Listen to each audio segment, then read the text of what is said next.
Once upon a time, in the land of ancient Persia, there lived a brave young archer named Arash.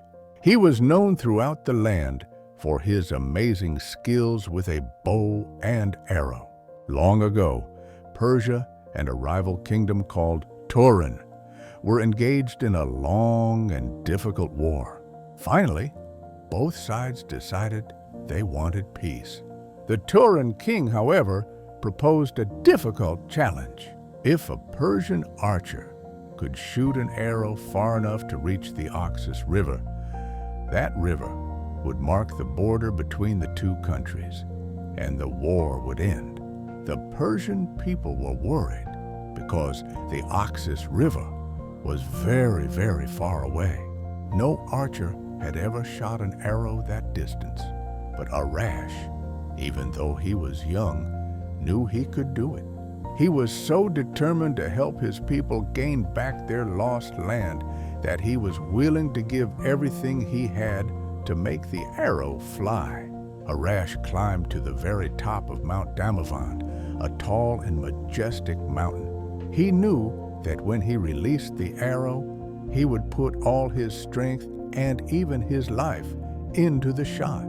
But Arash did not hesitate. He aimed towards the lands of Turan, pulled his bowstring with all his might, and released the arrow.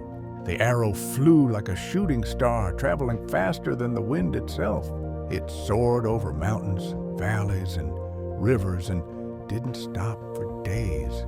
The wind angel helped guide and protect it. Finally, the arrow landed on the banks of the distant Oxus River, establishing the border of Persia. As the arrow landed, Arash, having given his life for his people's freedom, fell to the ground on Mount Damavand. His sacrifice was not in vain, for his act of courage ended the war and brought peace back to Persia. People built a monument to Arash, and his story became a legend, reminding everyone of the importance of bravery and selflessness. Even today, some say Arash's spirit still lives on Mount Damavand, helping lost travelers find their way. And so, the tale of Arash the Archer, the young hero who gave his life for his homeland, is told and retold, inspiring others to be courageous and strong.